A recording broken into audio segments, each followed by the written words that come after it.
demonstrasi peserta ini sekalian bayar cicilan.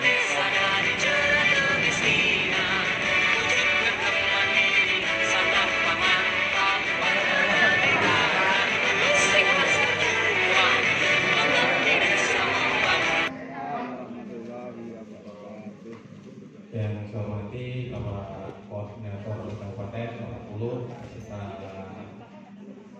beberapa Bapak yang lain, Gunawan dan Inggris. Ini kita hanya beberapa bulan karena yang dua ada penugasan di DPMD. Jangan lupa yang saya banggakan sahabat-sahabat PLJ di klaster timur dan klaster selatan. Alhamdulillah, bersyukur kita panjatkan kepada Allah Subhanahu wa Ta'ala, yang mana pagi hari ini kita masih diberi nikmat sehat, nikmat kesempatan yang baik, dan selalu ceria hari ini tersenyum semuanya. Tidak lupa salam semoga selalu terciptakan kepada junjungan kita Nabi Muhammad SAW. Assalamualaikum warahmatullahi wabarakatuh. Waalaikumsalam warahmatullahi wabarakatuh. Pangkuan ibu. Teman-teman PLD yang saya hormati, alhamdulillah hadir semua, kecuali yang tidak hadir. Ya, kecuali yang tidak hadir. Tapi tadi izin katanya hanya sebentar saja, kemudian nanti kegiatan di desa dilanjutkan oleh PD dan mengikuti ISD. Teman-teman sekalian, ISD bulan September ini dibagi 3 klaster atau 3 gelombang. Gelombang pertama sudah dilakukan pada tanggal 15, diikuti oleh klaster tengah dan klaster barat. Sekarang gelombang kedua, klaster timur dan klaster tengah. Jumlahnya kurang lebih klaster selatan sama klaster timur. Jumlahnya kurang lebih ada sekitar 30 ya. 6 TA 30 PLD. Yang 6 itu TA. Yang 6 itu 30 PLD. Alhamdulillah. Setengah dewa. Teman-teman sekalian, tadi ini berangkat itu lewat cewek. Lewat cewek terus ke sini ya. Saya diajak bareng sama Pak Muklis soalnya nanti setelah dari sini ada kegiatan lain. Nah, saya berangkat sendiri aja lewat cewek. Kebetulan saya dapat 2 kata-kata hari ini. Setelah saya membuntuti kendaraan di depan, saya ada 2 kata-kata yang langsung. Yang pertama gini. pulang malu nggak? Pulang malu nggak pulang rindu? Bukan untuk bercanda, bukan. Pulang malu nggak pulang rindu? Bukan juga. Ada lagi zamanku. Papa pulang, mama basah juga. Ada loh gitu. Saya kaget apa? Papa pulang, mama basah. Apa tujuannya ini? Maksudnya apa gitu ya? Hah? Pak kalau kata-katanya begini. Yang pertama itu ojo ngeresulo, sing penting narsis, ben tetap manis. Berarti apa itu? Berarti semangat kan ya? Kita harus tetap semangat. Tidak boleh ngeresulo. Ada yang nulis gak? Ojo ngeresulo, sing penting narsis, ben ketok tetap manis. Waduh, ini semangat ini. Maunya saya berangkat sambil ngeresulo gak jadi. Nanti gak manis kan ya? Itu. Yang kedua ini yang kebetulan memang real seperti kenyataannya. Mulai dari cewek sampai sini itu memang banyak berlubang. Banyak lubang kan? Ibaratnya kata-katanya gini, nikmati jalan berlubang walaupun tidak senikmat lubang berjalan. Waduh, ya artinya apapun kondisinya kita harus bisa menikmati. Enjoy. Jalannya tadi banyak lubang. Saya nggak enak kalau Mbak Sama Mbak Wiwi terus ketawa-ketawa ini nggak enak saya. Apalagi jajarnya Mas Bambang. Saya ini. Itu kata-katanya hari ini ya. Kalau kata-katanya yang di-upload di Suara Desa kan tidak seperti itu juga. Apa kata-kata hari ini? Sing tenang masih. Pertama apa? Masih ada yang hafal itu kata-kata hari ini yang pertama kali ditampilkan di YouTube-nya Suara Desa? Pak nggak hafal Pak. Panjang ya, panjang sekali. Turun lagi. Sudah ya, sudah komen. Saya ini kalau kayak bisa 2 kali ya. Oke, teman-teman sekalian, hari ini materinya fokus ke RKP.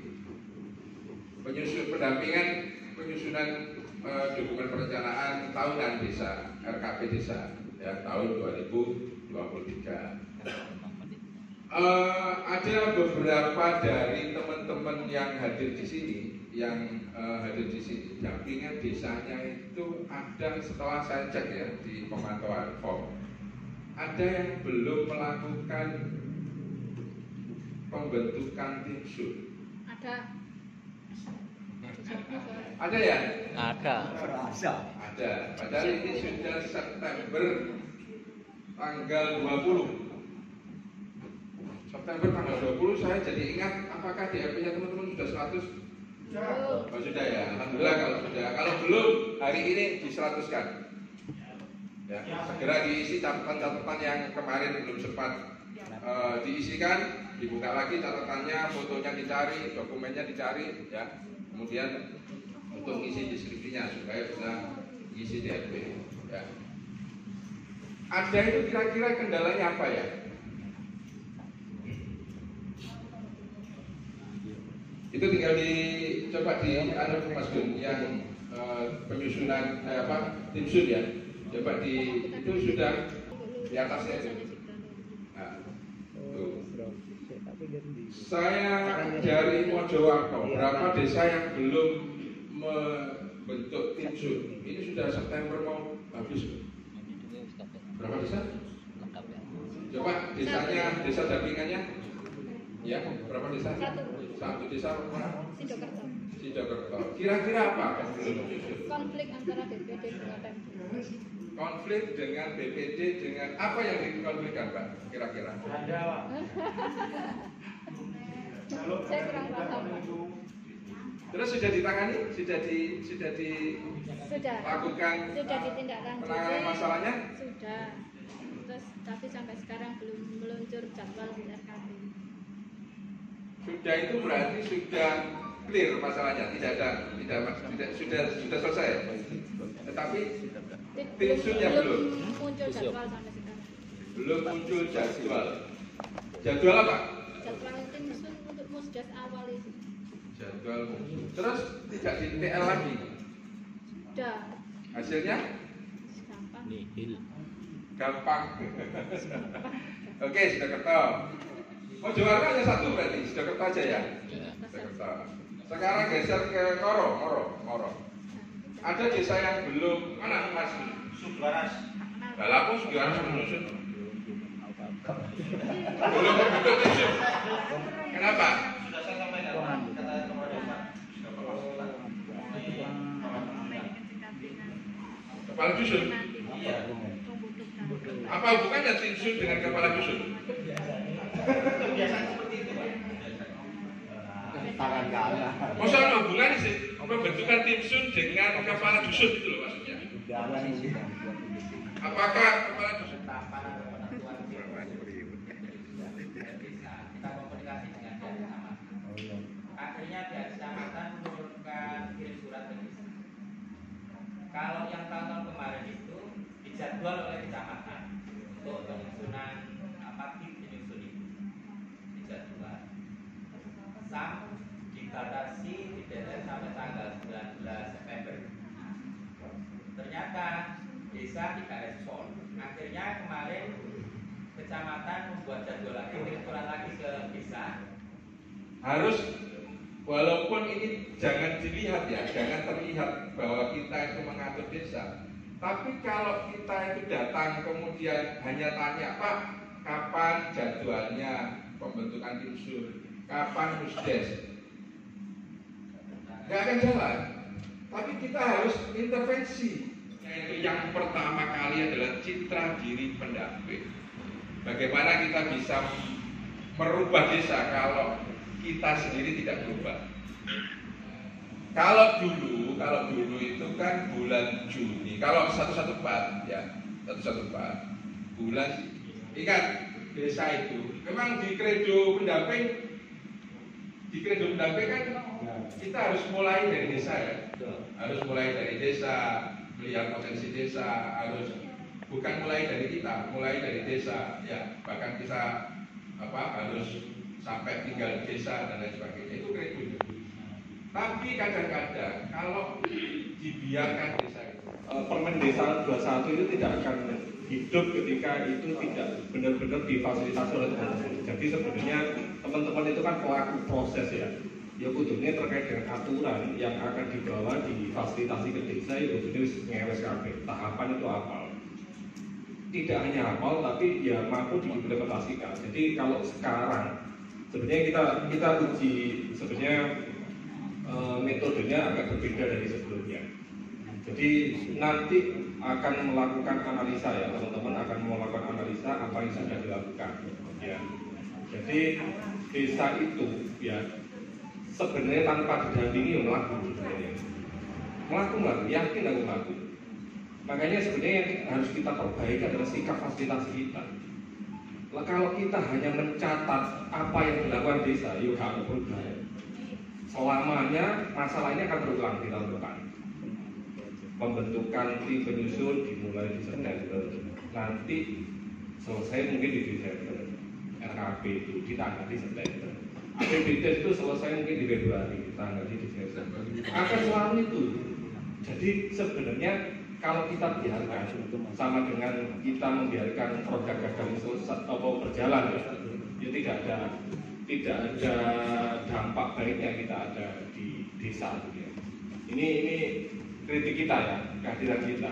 Jadi sebenarnya kita di lapangan itu ya ini membawa perubahan.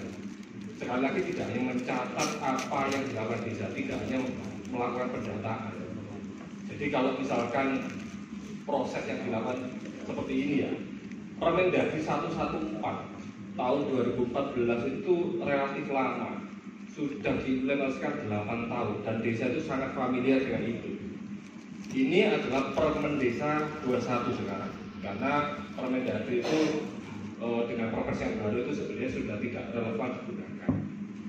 Jadi teman-teman itu mestinya seringkali menyampaikan pada desa, ini adalah kitab perencanaan desa yang harus disampaikan, difasilitasi, didampingi sepenuhnya.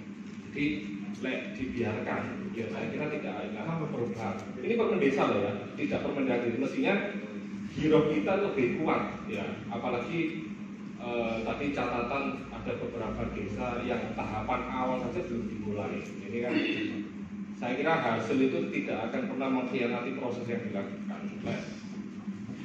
Prosesnya itu kurang baik sama dengan kita merencanakan kegagalan. Ya proses ada, tahapan ada, tapi ya sering akan nilai-nilai yang baik. Saya kira itu jadi penting. Baik 114 maupun Permen Desa 21 itu durasi yang diberikan itu sama, Juni September. Kenapa sih 4 bulan itu harus diefektifkan waktu oleh desa? Kira-kira kenapa? Kenapa tahapan itu diberi waktu 4 bulan? Supaya benar-benar Kenapa? matang. 4 bulan tapi cukup nggak untuk membuat RKP itu? Cukup tidak? Cukup ya? 4 bulan ya? Kalau 4 bulan cukup. Kalau 1 bulan cukup tidak? Kurang. Nah, kan ada yang belum mulai, nggak sampai 1 bulan, cukup dia. Sebenarnya yang lama membuat RKP itu di mana ya?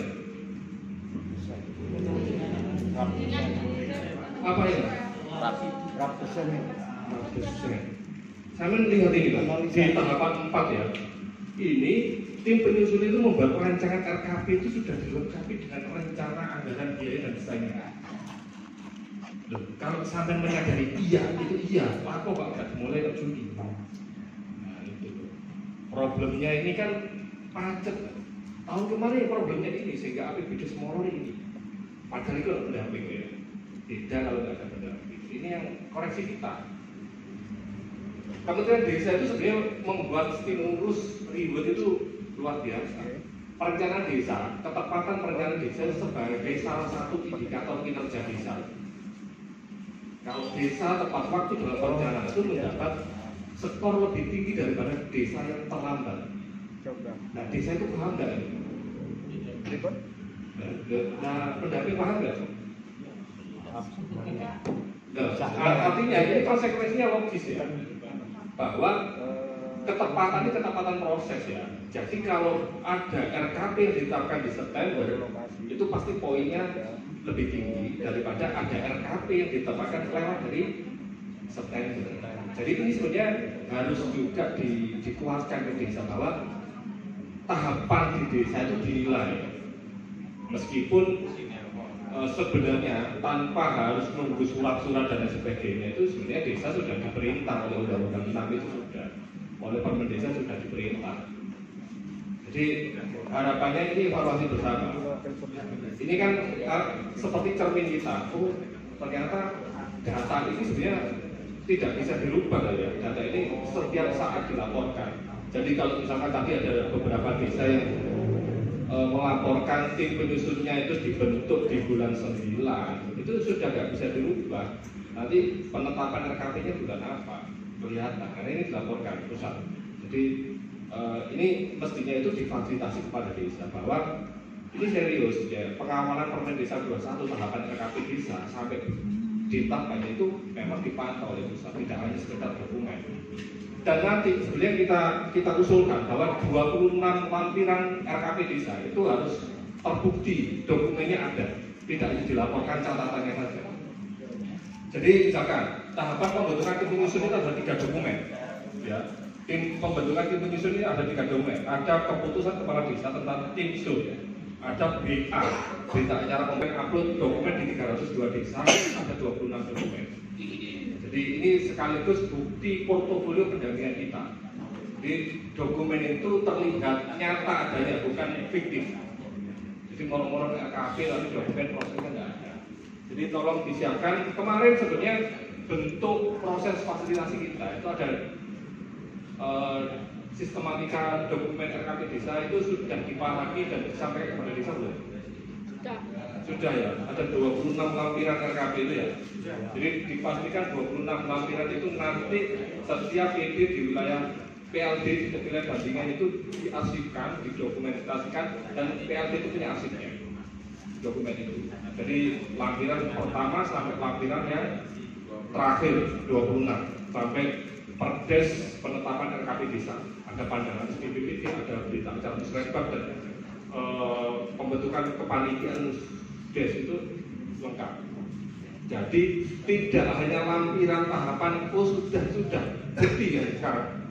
Buktinya harus ada valid. Jadi makanya menertibkan desa itu harus dimulai dengan tahapan-tahapan disiplin yang baik. Saya kira itu ya. Jadi nanti teman-teman PR-nya itu. Jadi di September itu adalah mengkolek tahapan RKP desa dari tahapan pertama sampai tahapan terakhir. Dari keputusan pembentukan tim penyusun sampai dengan perdes penetapan RKP desa. Ada 26 itu, mohon itu dicicil, diarsipkan. Jadi agar desa itu juga responnya baik terkait dengan dokumen itu. Jadi kalau dokumen itu dipastikan terarsip dengan baik ketika ada pemeriksaan dan lain sebagainya itu nggak kesulitan. Jadi itu terkait dengan mengawal dokumen RKP desa. Terus karena tahun ini ada tahun yang berbeda ya, karena ada beberapa input di RKP desa itu, karena ada penyelarasan, pertama penyelarasan dan pencermatan terkait dengan RPJM desa ya. Jadi RKP itu adalah dokumen pelaksana atau aturan pelaksana dari RPJM desa.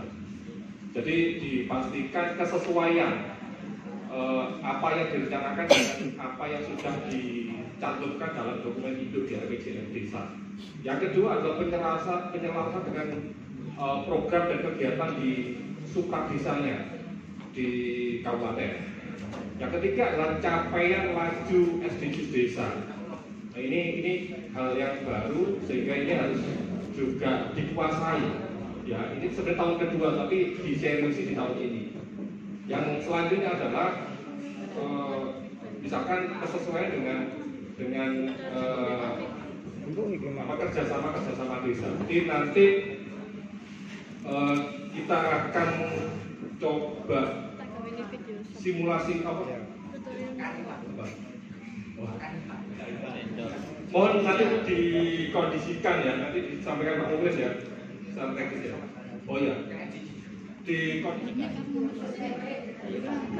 ketika itu sudah cocok, kegiatannya sudah lengkap, sesuai, ada dimasukkan dengan form-form yang sudah tersedia di sesuai dengan lampirannya di BPDS 21, baik itu RPJMDes, RPJMDes clear, sudah tersusun semua, kemudian baru nanti dibilang sesuai per tahun menjadi RKPDes sesuatu yang ini. Nah nanti yang praktek akan dikerjakan teman-teman kecamatan nanti adalah melihat hasil dari dashboard sesuai rekomendasi di SDGs dan mungkin nanti juga EDM. Kemudian ini yang di depan tampilannya di satu yang sebelumnya. Bisa ya? Ini buktinya, ini nyata. Bisa dong. Iya.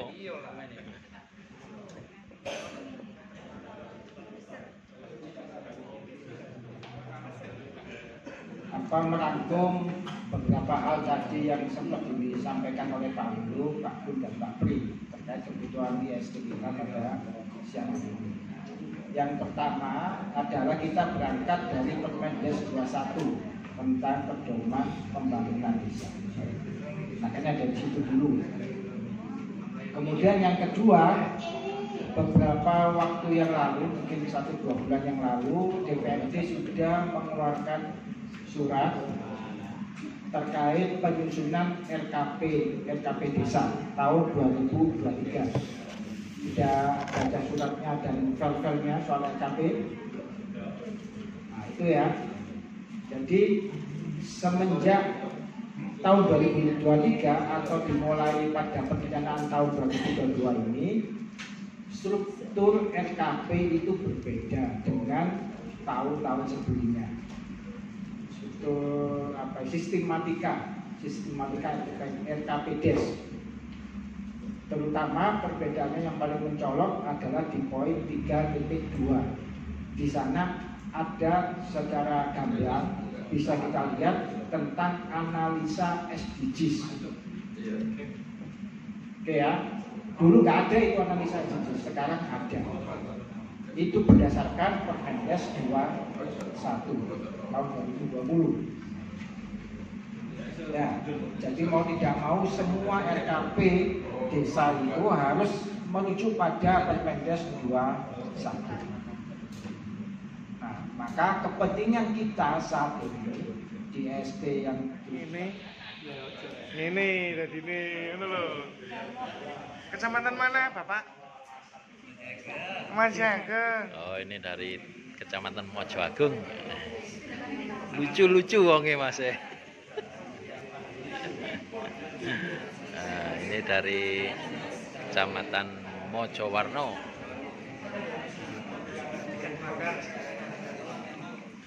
Nah, ini Bosku dari Kecamatan Bareng dan Wonosalam.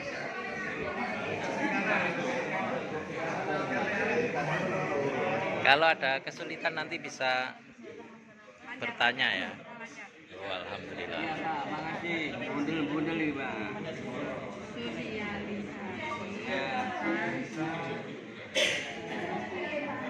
Nah, ini bosku dari Kecamatan Samben ya. Pinggir. Jangan ada kendala bosku. Ini pekerjaan yang sangat mudah. Kita tinggal kopas-kopas saja. Iya, tapi internetnya tidak mendukung. Oh iya.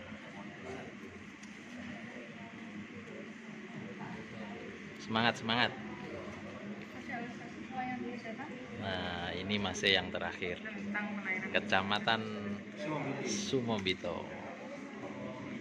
Jangan tegang, jangan tegang.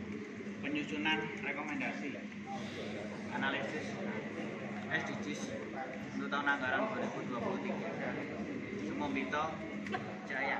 Karena kami dua cewek dari Wonosalam, maka kami mengangkat dari SDGs nomor 5, yaitu indikatornya perdes atau yang kurang existingnya, yaitu perdes atau SKKDes yang responsif gender mendukung pemberdayaan perempuan.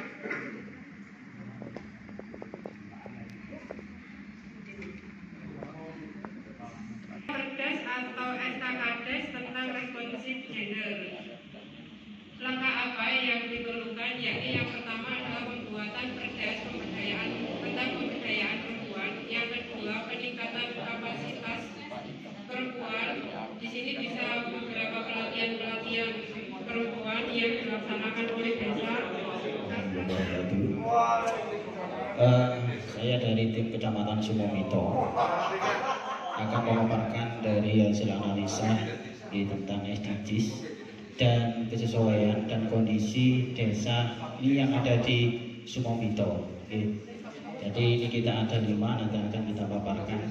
Yang pertama kita angkat tentang desa kemiskinan yang harusnya 0%. Di desa Sumobito ada 1964 yang di exciting itu.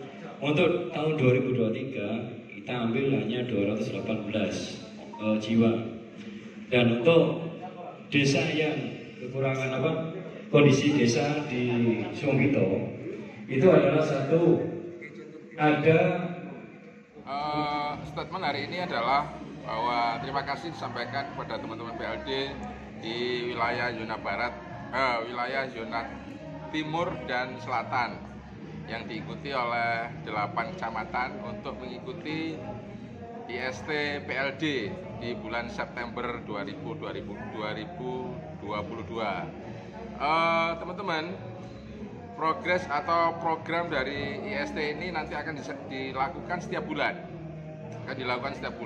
Yang materinya nanti 1 bulan 1 materi. Jadi kalau sampai Desember nanti berarti ada sekitar 7 materi atau tematik yang berbeda yang akan disampaikan ke teman-teman PLD. Harapannya ini salah satu dari peningkatan kapasitas PLD. Jadi bagian juga dari yang namanya proyek perubahan. Jadi proyek perubahan itu ada beberapa materi yang harus disampaikan ke PLD untuk mendukung proyek perubahan di tahun 2022. Salah satunya adalah yang perlu disampaikan juga itu citra diri. Semoga nanti di bulan depan bisa kita sampaikan materi citra diri ini kepada teman-teman PLD. Yang fokusnya hari ini adalah tentang terkait RKP Desa tahun 2023, evaluasi penyusunan RKP tahun 2023, karena memang ini sudah mendekati akhir bulan September.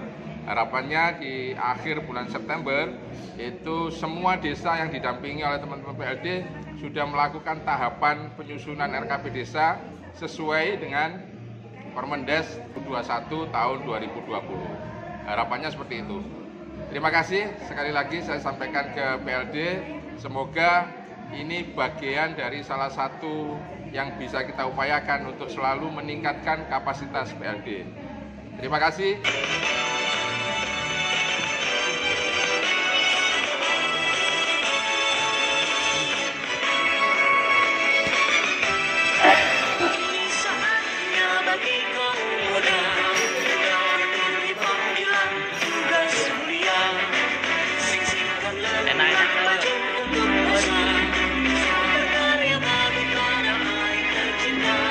Iya lho, enak lho.